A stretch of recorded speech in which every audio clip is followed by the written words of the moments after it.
Welcome to the post show. As promised, that was an amazing conference, but we're not wasting any time. We're jumping right into it. We're going to show live exclusive gameplay of The Division 2. Yeah. I have with me Mattias Karlsson, right? Producer. Mattias Karlsson, yes. And Christian Panner, game director and producer, respectively. How you guys doing? Excellent.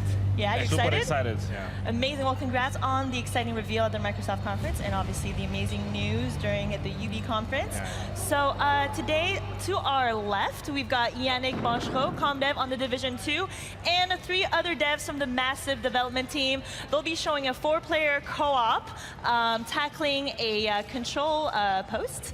And Yannick will be walking us through a little bit into his strategy. But first of all, I wanted to ask you guys, what are we going to see here? Well, this is, first of all, actually the E3 demo that we're showcasing here at E3. Right? So people can play this at the LAC, yes. at the Ubisoft. If you're in LA and you're going to E3, you can play what they're playing right now. So that's awesome. That's really cool. So this is a tiny little slice of the open world in Washington, D.C. in The Division 2, right? And this is actually, they're on their way towards that same crash site that we saw in the E3. Right, the Microsoft brief, yeah. Yeah, the crash of the Air Force One. Except exactly. Right now, it's happening at a different entry point than what was shown at the Microsoft conference. Am I right? Exactly, yeah. And so obviously the big reveal was the setting, Washington, D.C., capital city of America. Christian, I want to ask you, what was the reasoning behind that? Can you tell us a bit more? Yes, absolutely. We were very excited to showcase that yesterday in our reveal and to show more, of course, today. We had multiple options. We investigated multiple options, but for us, Washington, D.C. felt like the natural choice for 2 obvious reasons. One, of course, is the seat of power in U.S. And second, it's also the home of the headquarters of the division. Right, the HQ of the division agents, Absolutely. right? That's awesome. And I can see there is no more snow nor ice. Can you tell us a little more about really the timeline from the division to the Division 2? Yes, absolutely. In Washington, D.C., we are now in the middle of the summer, 7 months after the events in New York City. So the summer, the season, allow us to showcase a vibrant city where nature is now taking over the city. It's beautiful. Hey Yannick, can you do just like a pan? Oh, I guess you're in action right now, but just like the pan of the city here. I mean, obviously, it's beautiful in its own way. It's got character. Yannick, why don't you tell us a bit more on how you plan to tackle your playthrough? Try to spread around actually, so we can have a bit of a tactical approach to things and not just like face tank. So that's we'll see how that plays out. I think we should pay extra attention to Yannick. Yes, exactly, and just judge him. Don't no judge pressure. me. I've been judged for my hand wave already earlier. So. Okay, so Mattias and Christian, I played some of The Division. I haven't played hundreds of hours like the thousands of players out there. If there was a few things you could say about The Division 2 that new players should know, what would you say? The list is long. I mean, we're very excited, both as gamers at the office and as devs, right? Of all the things we refined, tweaked, and tuned from The Division 1. Everything from the combat to refining the RPG and all that. So there's a lot of that, but also a lot of new things. So I think where they are right now, the open world is one of them. It's, first of all, 20% bigger than the first game, New York. And it's very, very faithfully recreated, almost one-to-one with the actual DC, right? That's amazing. And sorry to cut you off, but Christian, you mentioned, so you guys chose watching the DC. I'm curious, did the team take any trips there to kind of really get an authentic recreation of Washington, DC? Absolutely. We had multiple trips after we chose this setting, and we met with different architects from the city, with urban explorers, with artists from local artists that's awesome. To make sure that everything it's looking beautiful in the game. So people living in Washington, D.C. can kind of walk around and try to find their homes? Absolutely. Although this is an interpretation of Washington, our interpretation of Washington, D.C. is going to be a bit more, let's say, with more nature into it. Yeah, absolutely. But then also this open world in The Division 2 is very much alive. We put a lot of love, sweat, and effort into creating this living world system where not just the enemy factions of the world spread out in different areas, right? But also the civilians that you're fighting to help and protect. They're all doing things in the open world dynamically. Oh, that's awesome. So they're acting on needs for resources and goals of what they're trying to achieve, not least to control these key strategic locations like this control point here by the crash site. This creates a lot of movement and activity, and ultimately things for you to do as a player and surprise. Right. Because you don't know what's going to happen around the next corner. Right? Absolutely, a lot of gameplay opportunities for the player to kind of pick and choose exactly what it is that they want to do. And so right now, they have reached the control point. I take it. How you Yes. doing there, Yannick? That's fine. We are kinda, we all enter from the same area. Actually, we just try to rush into it, and we are pushing our way through. So far, it's fine, but we have the tank coming now. So Oh well, good luck with that. Matthias, so what faction are they playing against right now? They're playing against a faction called the True Sons. Nasty people. Nasty people that they should get rid of. Yeah. And and so I know another big reveal, big new feature that was mentioned during the Ubisoft conference are the specializations. Right. Can you tell me a little more about that? Specializations is really adds a new extra layer and dimension to Endgame, where you've been going on this incredible journey through the game, through the leveling game, the campaign. You've been growing in both power and capability. Right. You've been getting new skills, mods for those skills, weapons and gear, etc. When you get to Endgame, you're presented with a choice of how do you really truly want to specialize now. Right. First choice is the signature weapons that we saw in the conference, right? Right, and I think it's important to note, I think that these specializations, they're not like roles that a player kind of sticks to. They No. can kind of choose to grow which skill tree, am I right? Absolutely. Each one of them is a progression track in itself. It's not just a signature weapon. And this signature weapon, it's important to note, it sits on top of the rest of your toolbox. You're not Right. changing something out, you're gaining more things. Right. And then, very much along the lines of the design philosophy that we have, you're growing capability. So you can progress one specialization all the way, then the next one, and the next one. And then you become the ultimate exactly. player. You get full flexibility to And you're adapt. gonna need to become that because we also announced today that for the first time in a division game we have raids. Oh, yeah, which that's are right. Absolutely incredible challenges. And That's if you a are not 8-player prepared for co-op? it- Is that it? Absolutely. It's up to 8-player co-op, and you need to be prepared for that. It's gonna be very hard to tackle that challenge. That is very cool. Yannick, how are we doing here? like that, Like just that? blowing stuff up with my grenade launcher. Have you been So- downed yet?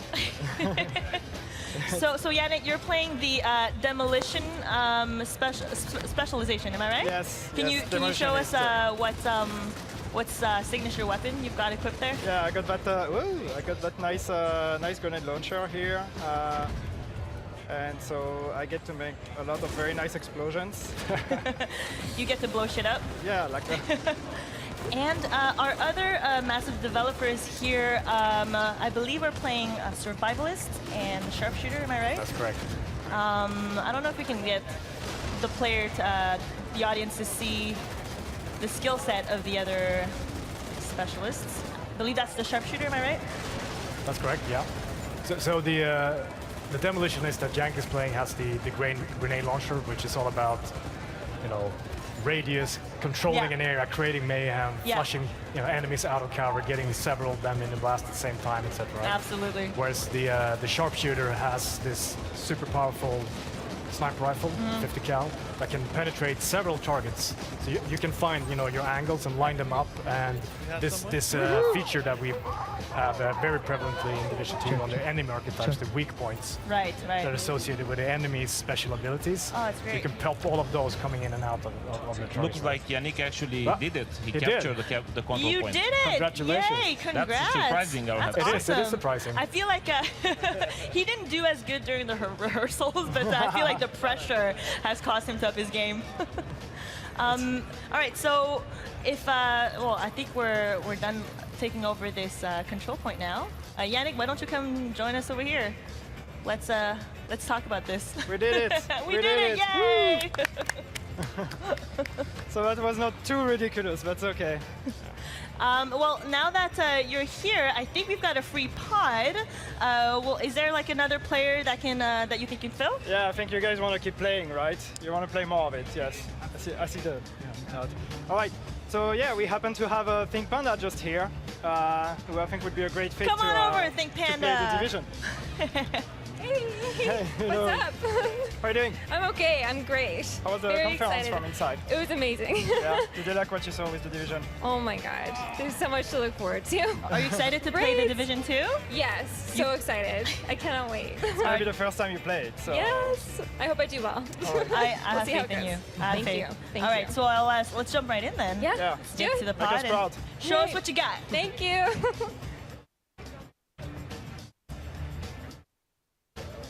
All right, Yannick. So tell me, how do you think you did?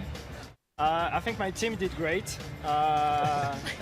So they did all the work and you just like stood there watching. They did That all was the great. work, and I was basically just like trying to not look too ridiculous. So that's, Amazing.